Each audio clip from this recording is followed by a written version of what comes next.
함께 한 목소리로 1절부터 시작.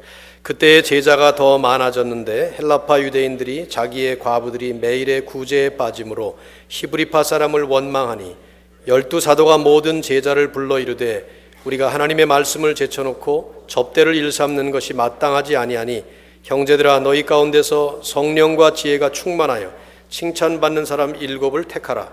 우리가 이 일을 그들에게 맡기고 우리는 오로지 기도하는 일과 말씀 사역에 힘쓰리라 하니 온 무리가 이 말을 기뻐하여 믿음과 성령이 충만한 사람 스데반과 또 빌립과 브로고로와 니가노르와 디몬과 바메나와 유대교에 입교했던 안디옥 사람 니골라를 택하여 사도들 앞에 세우니 사도들이 기도하고 그들에게 안수하니라.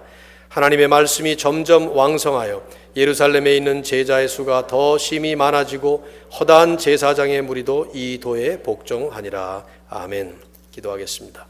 하나님 아버지, 이 시간에 우리가 마음을 다해서 신령과 진정으로 예배하는 과정에 말씀을 함께 나누는 시간입니다. 주님께서 성령의 감동으로 기록하신 말씀을 또 성령의 인도하심 따라 우리에게 조명해 주실 때 말씀 속에 담겨져 있는 깊은 진리의 생수를 길어내는 시간이 되게 하여 주시고, 특별히 이 시대의 교회와 우리 사랑하는 성도들이 하나님 앞에 어떻게 살아야 할 것인지를 말씀을 통해서 주의 음성을 듣는 시간 되게 하여 주옵소서.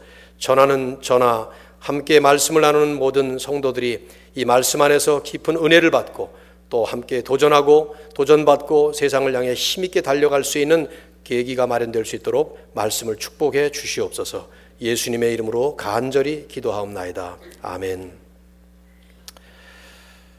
크라이슬러의 신화를 창조했던 리 아야코카는 50대 중반에 개인적인 위기를 맞았던 적이 있습니다. 포드 자동차 회사의 사장으로 탄탄대로를 걷고 있었던 그는 1978년 어느 날 갑자기 회사에서 쫓겨나는 신세가 됩니다. 무스탕을 개발해서 신화적 존재가 되었던 그를 포드 2세가 하루아침에 해고시킨 것입니다. 그때 그의 나이가 54세였어요. 변화하기 쉽지 않은 나이였죠. 자존심이 상했습니다. 마음에 분노가 일어났어요. 배신감이 일어났습니다. 실망스럽고 좌절스러운 마음이 가득 찼어요. 남은 인생 그저 이제까지 벌어놓은 것 가지고 잘 먹고 살까 생각을 했습니다. 그러나 생각하다가 그는 결심을 합니다. 내가 골프나 치면서 남은 인생을 소일할 수는 없지. 오히려 기회다. 더 큰 일 한번 해보자. 그러면서 그는 1억 6천만 달러 빚을 지고 쓰러져가는 한 회사로 달려갔습니다. 연봉 1불로 사장 자리를 맡았어요. 그리고는 끈질긴 노력과 비상한 경영 능력을 발휘해서 만신창이가 되어서 쓰러져가던 그 회사를 완전히 회복시켰습니다. 그것이 크라이슬러 재건 신화입니다. 그 이후 글로벌 모터스를 기획하고 세계 굴지의 자동차 회사 체인을 만드는 그런 작업을 해서 자동차계의 대부로서 크게 자리를 잡았었죠. 위기라는 그 단어의 사전적인 뜻은 위험한 순간이라는 뜻입니다. 그러나 경험적으로 볼 때 위기라는 말은 위험과 함께 찾아오는 기회, 그렇게 이해할 수 있습니다. 왜냐하면 위기는 언제나 기회를 동반하기 때문입니다. 단체든 개인이든 살아가면서 만나는 다양한 종류의 다양한 위기의 순간들이 있습니다. 건강의 문제, 돈 문제, 재정 문제, 사업 문제, 학교 문제, 직장 문제, 진로 문제, 가정생활, 사회생활, 교회생활, 인간관계, 수없이 많은 크고 작은 모든 상황들 속에서 다양한, 심지어는 그것이 위기라고 느껴지지 못하는데도 위기가 있는 그런 모든 위기의 순간들을 맞습니다. 중요한 것은 그런 위기의 순간들을 어떻게 처리하고 또 어떻게 활용하느냐에 따라서 그 위기는 위험한 순간이 되기도 하지만 위험과 함께 찾아오는 전화위복의 기회가 되기도 합니다. 신앙생활에서도 그렇고요. 특별히 교회의 역사에서 우리가 흔히 체험하는 진리입니다. 오늘 여러분과 제가 다룰 본문이 바로 그런 내용이에요. 지난주에 제가 2부 예배 때 설교를 안에서 5장 12절부터 42절까지 상당히 큰 섹션을 그냥 지나갔는데요. 그 내용에 보면은 교회는, 예루살렘 교회는 큰 어려움을 겪었었죠. 사도들이 공회에 잡혀가고, 그래서 하마터면 몽땅 다 몰살당할 뻔한 그런 일촉즉발의 위기일발의 순간에 하나님께서 천사를 보내시고 또 그들에게 담대함을 주시고 백성들을 동요시켜서 이 사람들이 죽이지 못하도록, 그래서 결국 채찍을 맞고 나옵니다. 이제 오늘 본문을 보시면은 이 본문은 그보다 훨씬 더 큰 위기 상황이었어요. 한번 보시죠. 1절을 보시면은 겉으로 보기에는 별거 아닌 것 같아요. 그냥 읽어보면 아무것도 아닌 일 같고 요즘 교회로 보면 대단히 흔한 어떤 일이 하나 생긴 것입니다. 자, 1절 같이 읽겠습니다. 시작. 그때 제자가 더 많아졌는데 헬라파 유대인들이 자기의 과부들이 매일의 구제에 빠짐으로 히브리파 사람을 원망하니라. 당시에 예루살렘 교회는 두 부류의 사람들로 구성되어 있었습니다. 하나는 헬라파 유대인들이었고 또 하나는 히브리파 유대인들이었어요. 전부 다 유대인들이었어요. 그러나 한 부류는 유태가 아닌, 팔레스타인이 아닌 헬라 문화권 지역에서 태어나서 헬라어를 쓰고 헬라 문화에 익숙한 헬라파 유대인들이었습니다. 또 한 부류는 순수하게 이 팔레스타인 유대 지역에서 태어나서 유대말인 히브리어나 주로 아람어를 쓰고 히브리 문화에 익숙한 히브리파 유대인이었어요. 예를 들면 이 미국에 사는 한국 사람들 가운데 미국 시민권자들이 있어요. 근데 그 미국 시민권을 가진 한국 사람들 가운데는 한국에서 태어나서 한국말을 하며 한국 문화에 익숙한 그런 시민권자가 있는가 하면 그게 헬라파 유대인이에요. 미국에서 태어나서 영어를 쓰고 미국 문화에 더 익숙한 미국 시민권자들, 2세 같은 사람들이죠. 이 사람들이 히브리파 유대인입니다. 그런 두 부류의 사람들이 있었다 이 말이에요. 어느 날 보니까 헬라파 유대인에 속하는 그 과부들이, 그런 출신의 사람들이 매일매일 구제하는 대상에서 누락되고 있었던 거예요. 왜인지 이유는 밝히고 있지 않아요, 성경에. 문맥으로 볼 때 고의적으로 빼놓은 건 아닌 것 같고 누구의 잘못도 아니었던 것 같습니다. 이 사람들이 지금 처리하는 걸 보면 아마도 교회가 급속도로 성장하는 과정에서 일어났던 행정착오였던 것 같아요. 문제는 그것이 교회 안에 불평을 일으켰고 그 불평이 원망으로 바뀌면서 파벌이 형성되기 시작했던 거예요. 1절을 다시 보시면 헬라파 유대인들, 우리말 번역의 뉘앙스가 맞습니다. 헬라파 유대인들, 또 히브리파 사람들을 원망했다 그 말이 나오죠. 원망이라는 말에 주목할 필요가 있어요. 이 단어는 영어로는 그냥 complain이지만, 불평이란 뜻이지만 그보다 훨씬 강도가 높아요. 헬라 원어로 가기스모스라고 하는 이 단어는 히브리 성경인 구약 성경을 헬라어로 번역한 것이 70인역이라는 게 있어요. 70명의 사람들이 그걸 번역한 것이죠. 그 당시에 이 구약 성경을 헬라 시대였기 때문에 읽도록 만들기 위해서 번역한 게 있어요. 70인역이에요. septuagint. 근데 그 70인역에 보면 모세에 대해서 광야에서 이스라엘 백성들이 끊임없이 원망했을 때 그 원망이라는 표현을 이 단어와 같은 어원에서 나온 동사를 썼습니다. 그렇게 보면 그 당시에 모세에 대해서 이스라엘 백성들이 출애굽하면서 원망함으로 인해서 하나님의 심판을 받았죠. 그렇죠? 엄청난 책망을 받은 거예요. 그만큼 큰 일이 될 만한 그런 사실 불신앙적인, 덕스럽지 못한 그런 모습이었다 이 말이에요. 그렇게 원망하는 거예요. 헬라파 유대인들이 히브리파 사람들을 원망한 것입니다.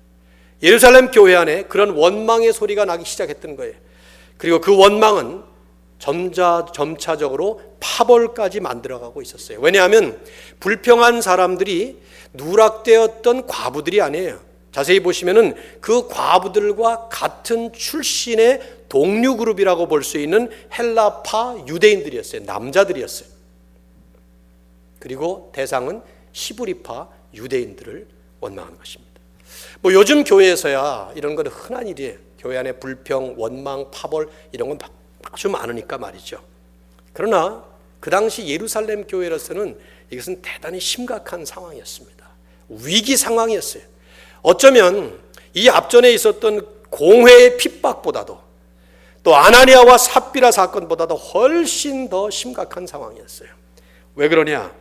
주님께서 교회를 설립하시면서 가지셨던 오리지널 픽처, 그 그림이 깨어지는 순간이었기 때문에 그래요. 주님은 교회를 세우실 때 하나님께 간절히 기도를 드리셨습니다. 요한복음 17장 21절을 보면 아버지께서 내 안에 내가 아버지 안에 있는 것 같이 우리 삼위일체 하나가 된 것처럼 그들이 다 하나가 되게 해 주시옵소서. 즉 주님이 가지셨던 교회의 그림은 서로 다른 사람들이 하나님 안에서 하나가 되는 것이었습니다. 언어가 다르고 관습이 다르고 문화가 다르고 인종이 다르지만 그 다른 사람들이 모여서 성령 안에서 거듭나고 한 하나님을 아버지로 섬기면서 하나의 공동체, 하나가 되는 것이 이게 주님이 가지셨던 교회의 그림이었어요. 그래서 실제로 예루살렘 교회는 그동안에 완전한 하나, perfect one, 이걸 이루고 있었던 거예요. 그래서 내 것 구분 없이 한 마음 한 뜻이 되어서 한 가정 한 식구처럼 사랑을 나누는 그런 공동체 뿐만 아니라 그런 모습을 이제 유대와 사마리아와 땅끝까지 복음을 증거하면서 계속 그런 모습의 교회를 세우고자 하는 것이 이게 주님의 원래 계획이었다 이 말이에요. 그런데 그 원형 교회에 문제가 생긴 것입니다. 불평이 일어나고 원망이 생기면서 그것이 파벌 형성으로 갔던 것이죠. 심각한 그런 문제였고 어쩌면 예루살렘 교회의 최대의 문제였다고 볼 수 있어요. 하지만 중요한 것은 교회가 이 문제를 잘 해결했어요. 이 위기를 잘 극복했습니다. 오늘 본문의 7절은 다음 주에 외울 말씀인데 여러분 제발 외우십시오. 다음 주에 자 한번 같이 읽어보시고 함께 외우겠습니다. 시작. 하나님의 말씀이 점점 왕성하여 예루살렘에 있는 제자의 수가 더 심히 많아지고 허다한 제사장의 무리도 이 도에 복종하니라. 한마디로 이 사건을 멋지게 잘 처리하고 나니까 교회가 더 복음이 왕성하게 펼쳐지고 교회가 더 부흥했다는 것을 보여주고 있는 것이죠. 우리 과제는 이것입니다. 어떻게 해결했냐 하는 것이죠. 저는 이 말씀을 이게 이제 교회적인 상황이에요. 그러나 이 말씀의 그 원리는 교회적인 상황일 뿐만 아니라 어떤 단체든 우리 신앙적인 단체, 가정이든 혹은 개인의 신앙생활의 과정 속에서도 그대로 적용되는 아주 중요한 원리들이 이 안에 담겨져 있습니다. 제가 한 3가지 정도를 정리를 해보았습니다. 첫째로 이들은 문제의 핵심을 영적인 통찰력으로 잘 파악했습니다. 문제가 생기자마자 2절에 보시면 12사도가 모든 성도들을 다 불렀어요. 2절에 보시면 사도들이 모든 제자들을 불렀다고 나오죠. 그렇죠? 모았습니다. 그리고는 문제의 핵심을 짚었어요. 2절을 보시면 이런 얘기예요. 이건 단순한 구제 문제가 아니다. 이건 단순한 행정착오가 아니다. 그보다 더 근본적인 문제가 있다. 그러면서 엉뚱하게 다른 얘기를 합니다. 뭐라고 얘기를 합니까? 우리가 하나님의 말씀을 제쳐놓고 접대를 일삼는 것이 이게 마땅하지 않다. 잘못됐다 이 말이죠. 무슨 말입니까? 교회의 본분은 하나님의 말씀을 선포하는 것입니다. 교회의 본분은 하나님의 말씀을 증거하는 일이에요. 땅끝까지 증인이 되라고 말씀하신 주님의 명령에 따라서 교회가 세워졌고 그 일을 위해서 말씀을 증거하기 위해서 사도들이 세워졌고 그 일을 위해서 교회 안에서 사도들은 말씀을 가르치고 말씀을 선포함으로써 제자들을 양육하고 그래서 결국은 제자들 모두가 그리스도인들 모두가 성도들 모두가 말씀을 전하는 증인이 되도록 만드는 것이 이것이 가장 중요한 우선적이고 본질적인 교회의 사명이었다 이 말이에요. 그런데 이들은 정신없이 불어나는 엄청나게 성장하는 교인들을 돌보느라고 그만 그 일을 제쳐놨어요. 이 사람들의 표현이 그렇죠. 이 일을 제쳐놨다. 헌금을 받고 물건을 받아서 가난한 사람을 돌봐주고 과부와 또 고아들을 돌봐주고 뭐 이런 일 하다 보니까 말씀 사역을 등한히 하게 됐다 이 말이에요. 그래서 이들은 그렇게 처리하죠. 너희 중에 사람을 뽑아서 일을 맡기고 이 교회를 이끌어가는 제일 중요한 리더들은 우리들은 말씀 사역에 그 말씀을 위한 기도 사역에 우리는 전념하리라 그렇게 말을 합니다. 우리가 주목할 것은 이 점이에요. 이들은 이 문제를 단순히 구제 문제로 보지 않았어요. 구제 문제로 보이는 문제 뒤에 진짜 문제가 무엇인지를 볼 줄 알았어요. 행정적 실수로 보여지는 그 현상 뒤에 히브리파, 헬라파, 인간관계의 갈등으로 보여지는 그 문제 뒤에 진짜 중요한 근본적인 문제가 무엇인지를 파악할 줄 아는 영적인 통찰력이 있었다는 것입니다. 그래서 그걸 파악한 거예요. 자주 인용합니다마는 사도행전을 참 여러분이 한번 사서 보세요. 그 사도행전 강해를 한 이 존 스타트 목사님의 그 사도행전 주해, 그게 우리말로 뭐라고 번역된지 제가 기억이 잘 안 나요. 땅끝까지라고 번역됐나? 하여튼 그런데요. 하여튼 거기 보시면은 존 스타트 목사님이 기가 막힌 뛰어난 통찰력으로 코멘트를 했습니다. 예루살렘 교회를 와해시키기 위해서 마귀가 세 가지 전략을 썼는데, 제가 인용하죠. 첫째로 유대 관원들을 통해서 교회를 힘으로 억압하려 했고, 둘째는 아나니아 삽비라 부부를 통해서 교회를 위선이라는 죄로 부패시키려고 했고, 세 번째는 오늘 이 사건을 들어서 불평하는 몇몇 사람들을 통해서 교회 지도자들의 기도와 말씀 사역에서 주의를 다른 곳으로 돌려서 교회가 잘못된 곳으로 가도록 유도하고 있었다는 거예요. 만일에 스타트의 코멘트입니다. 마귀가 이 세 가지 중에 하나라도 성공을 했다면 예수님의 그 첫 번째 새로운 공동체 예루살렘 교회는 탄생하자마자 소멸해버리고 말았을 것이다. 하지만 사도들은 충분히 깨어 있었고, 그래서 이러한 마귀의 전략을 너끈히 간파해낸 것이다. 이것은 사탄의 계획이었습니다. 단순한 실수가 아니고 일시적인 현상이 아니라 근본적으로 교회를 망가뜨리려고 하는 사단의 간교한 계략이었다 이 말이에요. 교회의 역사에 최초의 교회 예루살렘 교회를 붕괴시킴으로써 땅끝까지 복음을 증거하는 하나님의 역사의 진로를 방해하려고 했던 사단의 비밀 공작이었던 것이죠. 주목할 부분은요, 교회의 리더들이 영적으로 깨어 있었어요. 그리고 전체 교회가 연합하면서 그 리더십에 순종을 했습니다. 참 기가 막힌 모습이에요. 문제가 일어나자마자 교회를 이끌어가고 있었던 리더 그룹이 그 문제의 핵심을 아주 분명하게 영적으로 간파할 만큼 그들은 영적으로 깨어 있었어요. 그래서 무엇이 해결책인지를 정확하게 알고 있었어요. 성령 충만했던 사도들이었기 때문이죠. 근데 그 못지않게 주목할 만한 부분은요, 전체 교회의 성도들이 한 마음 한 뜻으로 이것을 받았다는 거예요. 2절에 보면은 사도들이 모든 제자들을 불렀죠. 5절에 보면 온 무리가 이 말을 기뻐했다. 사도들의 뛰어난 리더십과 교회의 연합된 순종의 모습, 우리 교회는 어떠한가 그런 생각이 들어요.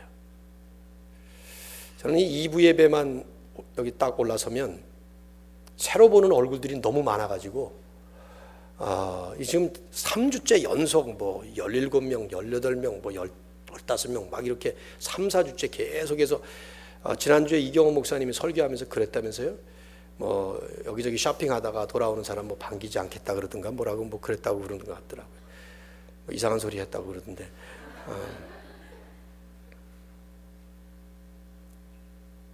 우리 교회는 어떤 교회인가?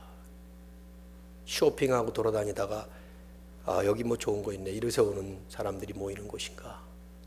아니면 우리 교회도 영적으로 깨어서 리더들과 전 교회가 새로 온 지 이제 몇 주 되지 않는 사람들, 이제 5주 지나고 등반하는 2명의 형제들을 포함해서 이들이 온 지 50년이 됐든 우리가 44주년이니까 40년이 됐든 아니면 4개월이 됐든 영적으로 하나가 되어서 깨어있는 영적인 공동체인가 질문을 해볼 필요가 있죠.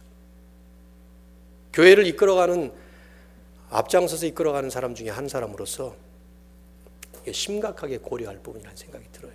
나는 영적으로 깨어있는가? 우리 교회 장로님들과 당회는 깨어있는가? 중직자들은 깨어있는가? 그리고 교회는 이런 리더십을 중심으로 함께 잘 가고 있는가 하는 질문이에요. 어떨 때는 영적으로 깨는 건 둘째치고 설교 시간에 잠이나 안 잤으면 좋겠다 이런 생각이 들 때가 많아요. 뭐 잠자는 사람이 없나, 주보를 그냥 읽고 있는 사람이 없나, 그 주보 볼 게 뭐 있다고 설교 시간에 계속 주보 읽고 앉아 있는지 나중에 읽으세요. 나중에 읽으세요. 이 예배 시간이 사실은 영적으로 아주 민감하게 깨어 있어야 할 것이에요. 그럴 때예요. 요즘에 저는 토요일마다 잘 잠이 안 오더라고요. 설교 준비하면 목요일, 금요일이면 다 끝나는데도 토요일 하루 종일 너무 많이 묵상을 해서 그런지 저녁에 잘 잠이 안 와요. 우리가 과연 이 영적인 공동체가 바로 가고 있나 하는 것이 심각한 고민이라서. 그렇기 때문에 두 번째로 이들은 교회의 본질적 우선적 사명에 대해서 잘 정립하면서 그러면서 사역을 바로 분배를 합니다. 교회의 본질적 우선적 사명을 잘 정립하고 사역을 바로 분배하고 위임을 하죠. 오늘 본문에 여러분 이 내용은 간단해요. 사실은요. 사도들이 우리는 말씀을 제쳐놓고 접대를 이게 마땅치 아니하다 이런 말을 해요. 2절에. 그 말은 사도들의 우선순위가 말씀 선포였다는 말이죠. 그러나 더 나아가서 이 말은 무슨 말이냐면 교회 자체의 우선순위가 말씀 증거였다는 것을 말하는 것입니다. 그래서 말씀 증거 사역에 최우선을 해야 되는데 그게 본질인데 그 일을 놓고 기도해야 되고 그 일을 놓고 말씀을 선포 그래야 되는데 그런데 딴 일을 너무 많이 했다는 거예요. 사도들이 그렇다고 하지만 교회가 그래서 전체가 그렇게 갔다는 것을 얘기하는 거예요. 그래서 우리는 4절에 다시 정리, 우리는 오로지 기도하는 일과 말씀 사역에 힘쓰리라. 이 기도와 말씀이 구분된 것이 아니라 말씀을 선포하고 말씀을 증거하고 복음을 전하는 그 일에 기도로 뒷받침을 해서 여기에 전념하리라 그런 얘기를 하는 거예요. 그러나 그렇다고 해서 구제 사역이 중요하지 않다 그런 뜻은 아니죠. 왜냐하면 그렇기 때문에 7사람을 세워서 이 일을 하라고 얘기하는 거예요. 행정이 중요하지 않다, 뭐 다른 사역은 전부 다 불필요한 것이다 그런 뜻이 아닙니다. 사도들에게 가장 본질적이고 우선적인 과제가 그거였다는 얘기고, 그러므로 교회 전체가 거기에 중심적으로 거기에 초점을 맞추고 무게중심을 실어야 된다 하는 얘기를 하는 거예요. 실제로 보시면은 이제 이 구제사역과 행정을 7명에게 맡겨요. 그런데 스데반을 포함해서 빌립과 7사람에게 쭉 맡기지만 이 사람들조차도 기회만 있으면 복음을 전합니다. 스데반은 7장으로 들어가면 곧바로 복음 증거의 모습을 보여요. 곧바로 6장에서부터 보이죠. 그래서 어느 누구도 그와 복음을 놓고 변론을 할 수가 없었어요. 7장에서 말씀을 증거하다가 결국은 순교당하는 거예요. 8장에서 예루살렘 교회가 흩어지자마자 빌립이라고 하는 사람은 이 7명 중에 한 명이었는데 사마리아로 내려가서 사마리아를 놀라운 부흥을 일으킨 사람이 빌립이었어요. 구제 사역을 하라 그러고 교회 행정을 맡겨진 일종의, 많은 사람들이 집사의 원조라고 그러는데 여기 집사라는 말도 사실은 없죠. 어쨌든 이 7이라고, 더 7이라고 말하는 7명, 그들도 기회만 있으면 말씀을 증거하고 복음을 전하는 거예요. 왜냐하면 그것이 본질적이고 가장 우선적인 교회의 사명이었기 때문이죠. 우리는 이러한 교회의 본질적인 그리고 우선적인 사명에 대해서 끊임없이 확인하는 작업, 그래서 그걸 놓고 은사별로 사역을 배치하고 사역을 위임하고 분배하는 이런 일이 지혜롭게 이루어져야 되는 것입니다. 이 말씀을 놓고 우리 교회 또 우리 개인의 삶을 생각을 해보면, 오늘 상원 형제 기도하면서도 그런 얘기를 잠깐 비춘 것 같은데요. 우리가 지금 우리 1부 때도 조 장로님이 기도하시면서 그런 마음을 비췄어요. 우리가 사실 이렇게 교회로 모이는 것은, 또 신앙생활을 지금 예수 믿고 구원받아서 신앙생활을 하고 있다면 여러분 가운데는 아직 예수님을 못 만나신 분도 있을 줄 알아요. 아직 하나님을 복음을 통해서 분명하게 개인적으로 만나시지 못한 분도 있을 줄 압니다. 그러니까 대부분은 신앙생활을 하는 분들인데, 우리들이 예수님을 분명히 영접하고 하나님의 자녀가 되어서 천국 백성으로서 살아가는 것이 분명히 우리에게 있는 확신이라고 하면, 우리는 이 땅에서 남은 인생을 무엇을 목표로 어디에 초점을 맞추어서 살아가야 되는가 하는 질문에 대해서 분명하고 확고한 답이 있어야 합니다. 주님은 우리를 증인으로 삼으셨습니다. 이 증인들의 공동체로 교회를 주님은 세우신 것입니다. 교회는 여러분들 뭐 너무 상식적인 얘기를 해서 제가 조금 죄송한 마음이 있습니다. 유학생들은 이민교회가 밥 먹으러 오는 데가 아닙니다. 너무 상식적인 얘기를 해서 죄송하다고 미리 말씀을 제가 드렸어요. 근데 그런 인상이 참 많아요. 이민자들은 교회가 이민 생활의 외로움을 달래기 위해서 오는 것이 아니라 이 말이에요. 상식적이지만 이 얘기를 해야 될 것 같은 생각이 많이 들어요. 왜냐하면 예배 드리고 점심 국수 드시고 그리고는 끝나는 것이 교회 생활일 때가 너무 많은 것 같아요. 하나님은 무엇을 원하십니까? 교회의 주인이신 우리 주님이 원하시는 것은 무엇일까요? 땅끝까지 끝날까지 세계 선교를 이루어가는 교회는 이렇게 붙여놓고 이렇게 보는 구호가 아니에요. 우리가 있는 이 자리에서부터 예루살렘으로부터 시작해서 유대와 사마리아와 땅끝이라고 말한 것처럼 필라델피아라고 하는 지금 내가 서 있는 이 자리에서부터 시작을 해서 미주와 세계를 향해서 하나님이 우리에게 맡겨주시고 하나님이 우리에게 인도하시고, 청년들은 수도 없이 왔다 가고 수도 없이 왔다 가잖아요. 그러나 어디로 하나님께서 보내시든 간에 우리를 하나님은 witness, 증인으로 세우시고 증인으로 보내시는 것인데, 그것이 내가 엔지니어가 되든 의사가 되든 교사가 되든 가정주부가 되든 목사가 되든 선교사가 되든 무엇이 되든 간에 하나님 우리를 증인으로 삼으시고 증인으로 살아가시기를 원하시는데, 우리가 그런 본질적인 그리스도인의 사명을 감당하고 있느냐 하는 것입니다. 때로는 여기 예루살렘 교회처럼 갑자기 성장하면서 수많은 사람들이 몰려오면서 정신없이 몰려오니까 구제사역, 행정사역 이런 거에 몰입하다 보니까 말씀 사역이 쇠퇴되었던 것처럼 교회가 정작 중요한 본질적인, 정작 우선을 두어야 되는 그런 사역은 도외시해버리고 다른 일에 급급해요. 가끔씩 저는 부엌에서 싸우는 소리가 나면, 부엌에서 싸우면 전 참 무서워요. 거기는 칼이 있는 곳이에요. 저는 부부싸움을 할 때 한 번도 부엌에서 싸워본 적이 없어요. 위험하죠. 부엌에서 날아가는데 그게 잘못 날아가면 큰일 나잖아요. 잔디밭에 가서 싸우는 게 제일 좋죠. 잔디밭. 부엌에서 가끔씩 막 싸우는 소리가, 저게 복음을 위한 싸움인가? 막 국수하고 밥하고 뭐 이러다가 싸워.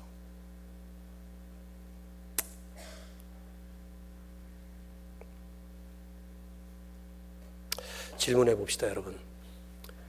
우리는 지금 얼마나 복음을 증거하는 일에 앞장서 있고 최선을 다하고 있습니까? 우리 학생들이 많죠, 이부 예배.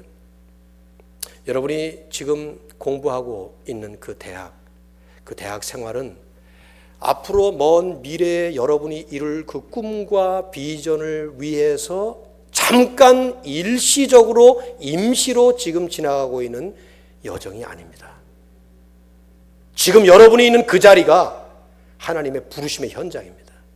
여러분이 지금 보냄받은 곳이 학교라면 그 학교가 사실은 하나님이 여러분에게 사명을 위해 최선을 다하라는 현장이, 물론 공부 잘해야 돼요. 지난주에 EM에 가서 그 얘기 많이 했어요. 공부 잘해야 된다고. 학생이 본분이 공부니까.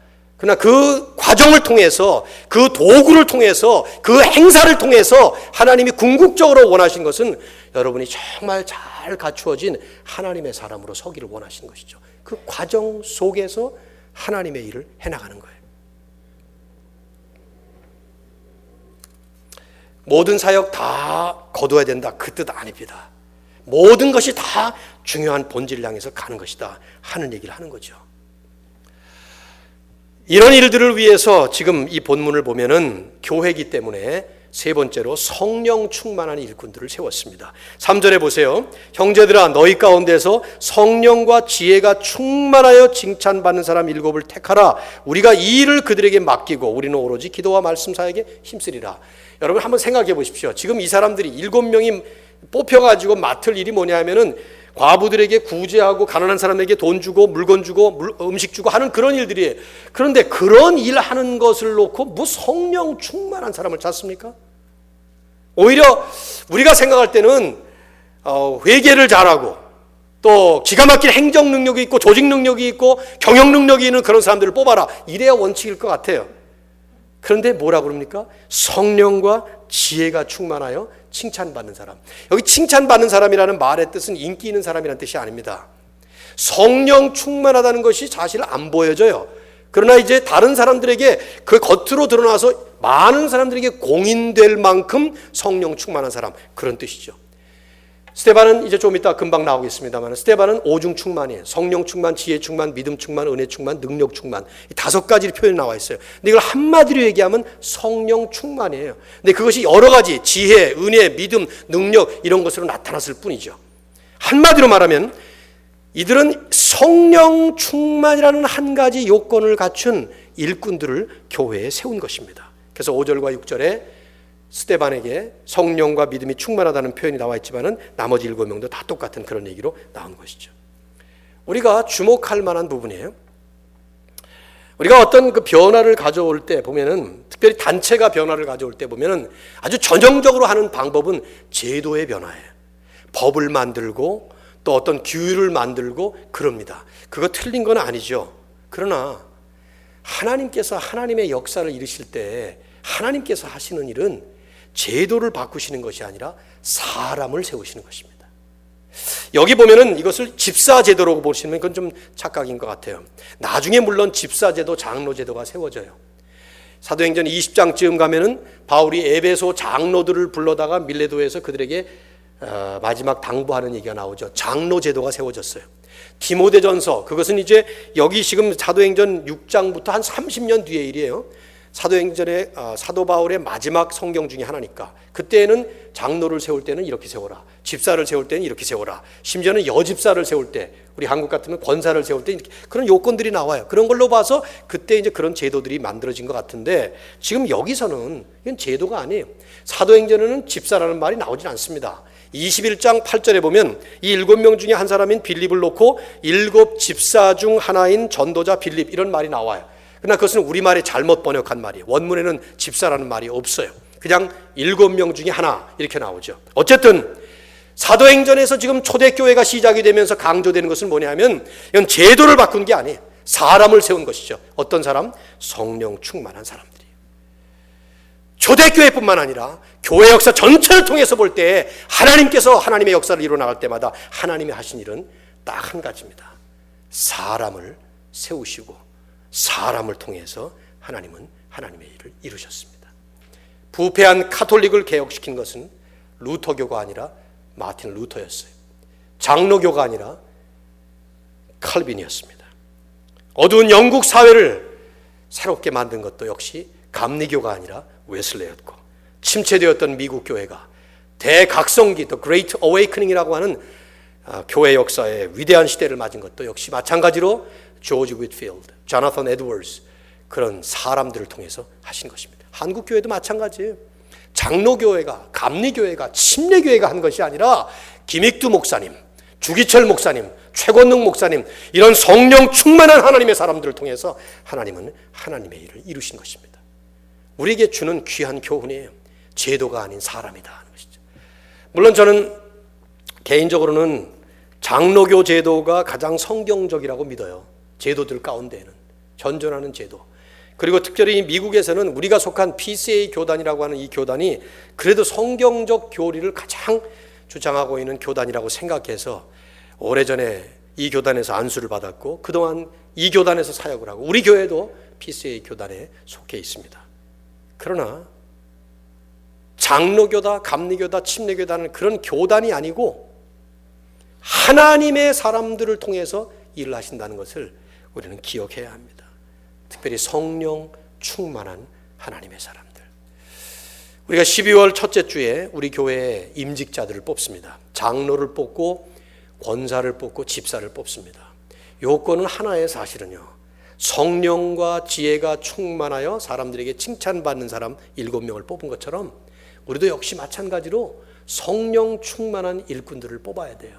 지금 그들이 4개월째 공부하고 있어요. 훈련받고 있습니다. 계속 강조했던 것이 그 얘기예요. 성령 충만한 하나님의 사람이 되도록 지금 준비하고 기도하고 그렇게 훈련을 받으라고요. 종종 성령 충만 얘기를 하면 목사님 어떻게 성령 충만 받습니까? 하는 질문을 받습니다. 근데 성령 충만은 그런 어떤 특별한 어떤 묘책이 없는 것 같아요. 성경도 이렇게 하면 성령 충만 받는다, 그런 얘기가 없어요. 뭐 기도원 가서 3일 동안 금식 기도하고 철야 기도하면 된다, 이러면 얼마나 좋아요. 근데 그런 게 없어요. 목사에게 안수 받으면 된다, 성령 충만한 사람에게 안수 기도 받는 뭐 이런 거 있으면 좋잖아요. 근데 그런 거 없습니다. 성경은 그냥 성령 충만을 받으라, 묘한 표현 하나만 썼어요. 에베소 5장 18절에. 제가 생각할 때는 상식적으로 이렇게 생각이 돼요. 충만이라는 것은 채워지는 것이죠. 성령 충만이라는 것은 하나님의 영이 충만하셔야 되니까 우리가 할 수 있는 일이 아니라 하나님이 하셔야 되는 일이에요. 그런데 받으라 하는 명령으로 준 걸로 봐서 우리가 할 일이 있다는 거예요. 수동 명령으로 되어 있거든요. Be filled with the Holy Spirit. 수동형으로 받아야 되는 입장에서, 그러나 명령이니까 긍정적으로 또 받으란 얘기예요. 저는 이걸 이렇게 해석해요. 그냥 여기 지금 이 컵에 물이 있어요.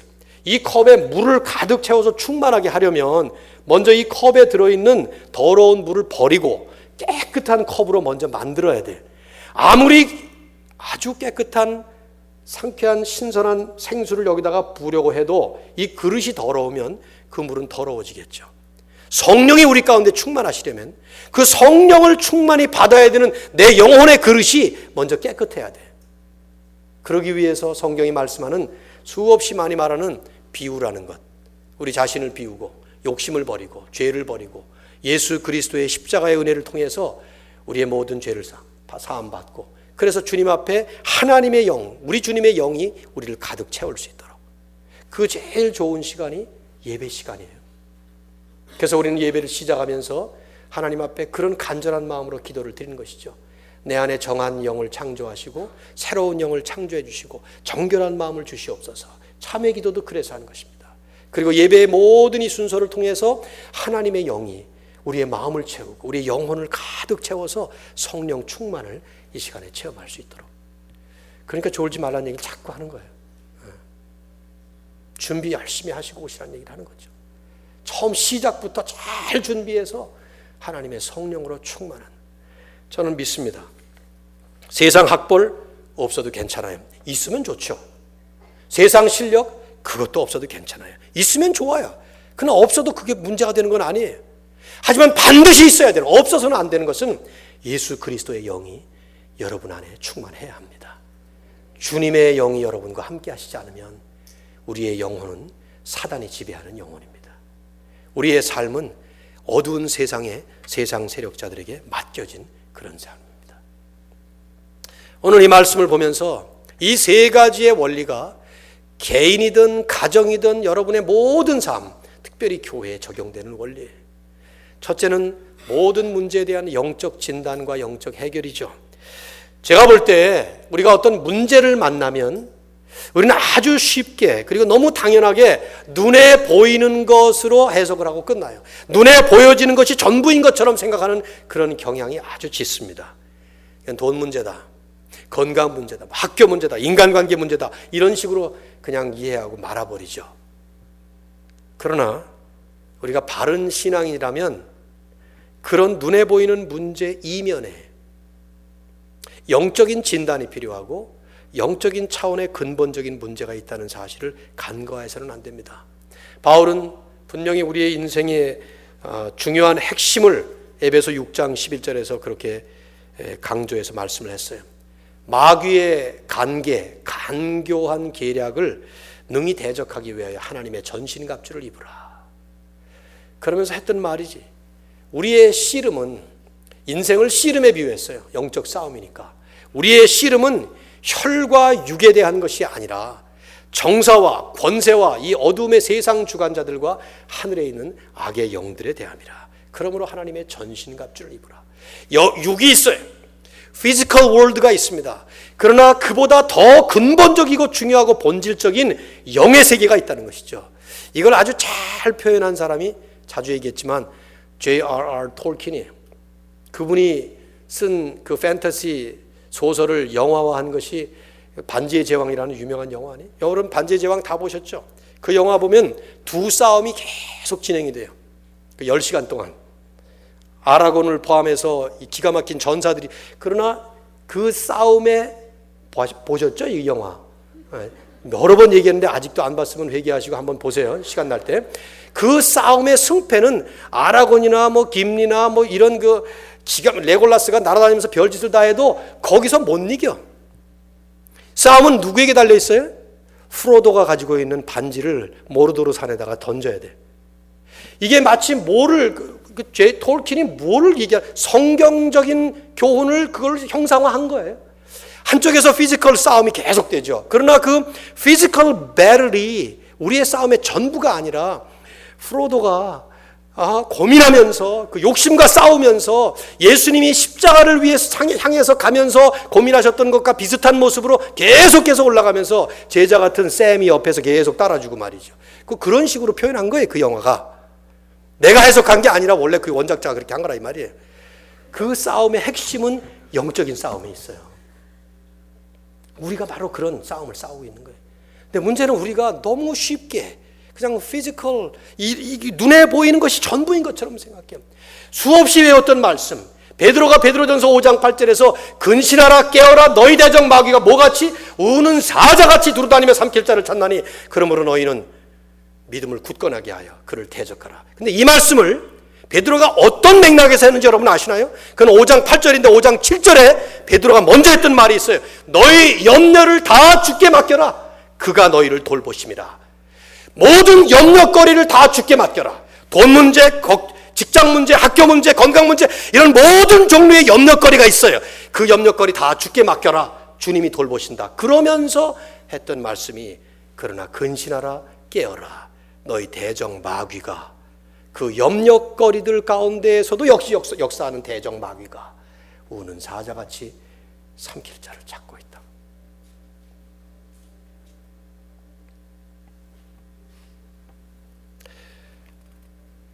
노파심에 혹시 이런 말씀을 성락교의 김기동 2단처럼 해석을 하지 마세요.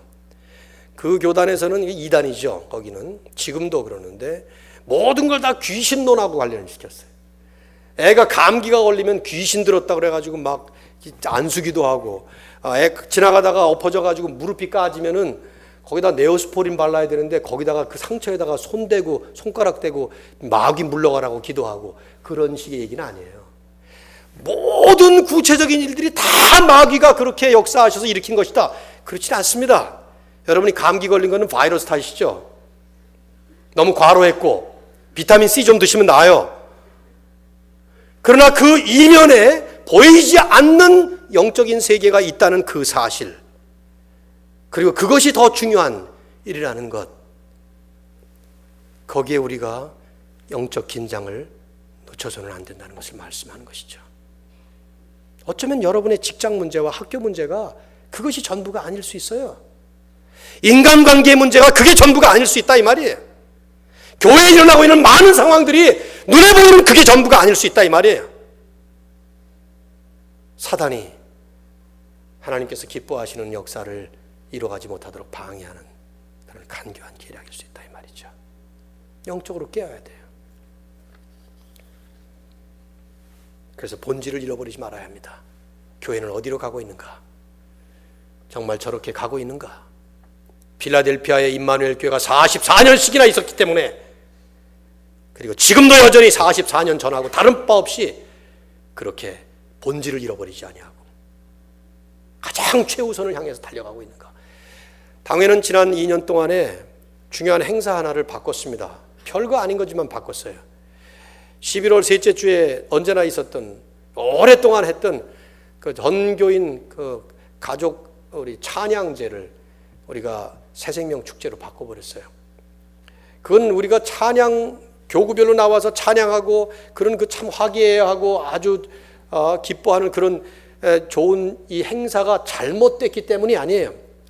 오히려 우리가 한 번 더 이런 중요한 것을 옆으로 제쳐놓고 복음을 증거하는 일에 바깥을 향해서 리치아웃하는 이런 사역에 한번 해보자 해서 많은 논란하면서 바꿨습니다. 그래서 올해 새생명 축제라는 것을 이렇게 만든 것이죠. 그러나 저는 또 이렇게 생각해요. 이게 하나의 행사로 지나가 버리면 그게 그거예요. 교회의 본질은 어떤 한 행사를 해치우는 것이 아니라 이 말이죠. 지난주부터 3명을 놓고 전도 폭발 훈련을 시작했어요. 그 중에 한 명은 제 아내고요. 하기 싫다는 거 억지로 잡아다가 하기 싫다는 이유가 제가 십몇 년 동안을 제 아내를 제자훈련을 시켰는데 한 번도 수료를 안 시켰거든요. 수료도 못하는데 뭘 받냐 그래서 이번엔 수료 시켜주마 그러면서 제자훈련을 시작을 했는데 전도 폭발을 받아야만 되는 건 아닙니다. 아까 우리가 외웠던 말씀처럼 그들이 날마다 성전에 있든지 집에 있든지 예수는 그리스도라고 가르치기와 전도하기를 그치지 아니하니라. 간단하죠? 전도의 핵심이 다 나와 있네. 예수는 그리스도입니다. 예수는 구세주십니다. 그 구세주가 죄인인 나에게 필요하고 당신에게 필요합니다. 그분만 믿으면 구원받습니다. 끝났네요. 그 얘기하는 것이 결국은 우리의 사명인데 그게 어려운가요? 어떤 사람은 전도가 뭐냐? 전도는 say a good word about Jesus. 예수님에 대해서 한마디 좋은 말 하는 거, 그게 전도다. 그런 얘기까지 했어요. 그게 그렇게 힘들어서 못한다면. 이를 위해서 우리는 성령 충만이 큰 과제입니다. 여러분 기도 많이 하시고 성령 충만을 위해서 매달리십시오. 말씀을 맺습니다. 오늘 이 본문은 사도행전의 제1막 액트 1이라고 말할 수 있는 부분의 결론입니다. 사도행전을 어떤 분은 4부분으로 구분하기도 하고 6부분으로 구분하기도 해요. 그러나 어쨌든 어떻게 구분하든 간에 그 첫 부분이 6장 7절까지입니다. 예루살렘 교회는 이 사건 이후에 하나님 역사의 제2단계로 접어들어가요. 이 사건 이후에 스데반의 순교와 함께 일어나는 이 흩어짐에, 그래서 유대와 사마리아와 땅끝까지 이제 하나님 역사가 넘어가는 그 2단계로 들어가게 되죠. 바로 그런 분기점에서 제2단계 하나님 역사가 시작되기 바로 직전에 이들은 최대의 위기를 맞습니다. 하지만 그 최대의 위기를 최고의 부흥의 기회로 바꾼 것이. 그래서 7절 오늘 이 본문의 사건이 끝난 다음에 하나님의 말씀이 점점 왕성하여, 이게 다음 주에 한번 본 말씀인데요, 창립기념주일에 이 말씀 가지고 다시 한번 하려고 그러는데, 예루살렘에 있는 제자의 수가 더 심히 많아지고 강조되고 있잖아요. 심지어는 제사장의 무리, 허다한 제사장의 무리가 이 도에 복종하니라. 바로 이들은 오장만 하더라도 사도들을 죽이려고 했던 그런 사람들이에요. 근데 그런 사람들까지도 복종하는, 저는 이것을 가리켜서 위대한 전화위복, 위기가 바뀌어서 하나님의 복된 기회로 변화된, 교회가 하마터면 큰 데미지를 입을 뻔했는데 두고두고 심각한 문제가 될 뻔했던 것이 놀라운 부흥을 이룬 임마누엘 교회가 44주년에 오늘 온 사람들은 관심 하나도 없겠지만 다음 주에 올지 않을지도 모르고 44주년입니다. 44년 중에 30년 넘도록 이 자리에 지금 있습니다. 여기는 흑인 지역입니다.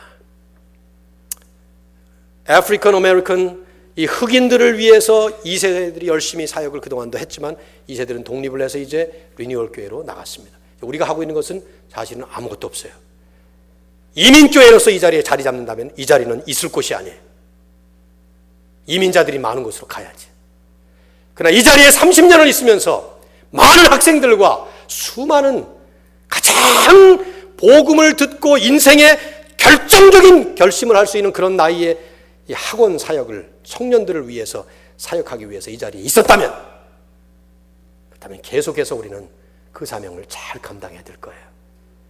그리고 오는 학생들은 여기가 게스트하우스인 양 잠깐 있다 지나가는 것이 아니고 여기가 내 모교회처럼, 이제 여러분이 다른 곳으로 갈 때 파송교회처럼 그렇게 마음을 가지고 이곳에서 여러분의 비전을 잘 정리하시고 하나님이 주신 사명을 위해 새롭게 쓸 수 있기를 바랍니다. 오늘도 서정이가 가면서 이제 이게 하나의 전통이 됐으면 좋겠네. 떠나가는 사람들 나한테 카드를 써서 이렇게 읽을래다 맨날 읽으면 식상할 것 같아서 안 읽었는데,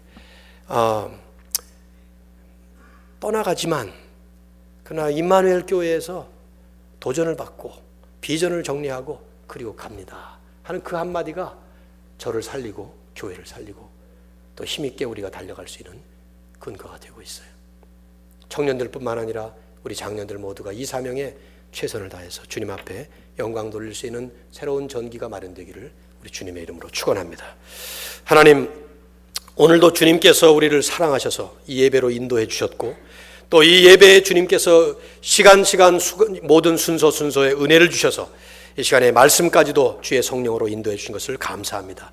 주님, 이제 세상을 향해서 파송받는 우리들, 그것이 학교든 직장이든 가정이든 어디든 간에 성전에 있든지 집에 있든지 예수는 그리스도라고 가르치기와 전도하기를 그치지 아니했던 저들처럼 우리도 힘있게 달려가게 하여 주옵소서. 특별히 교회가 심각한 위기를 맞았을 때에조차도 영적으로 깨어서 성령 충만한 일꾼들을 오히려 세우는 기회가 되었고, 그래서 하나님 앞에 멋지게 쓰임을 받았던 것처럼 우리도 그렇게 쓰임받는 교회, 쓰임받는 성도들이 될 수 있도록 주님이 인도해 주시옵소서.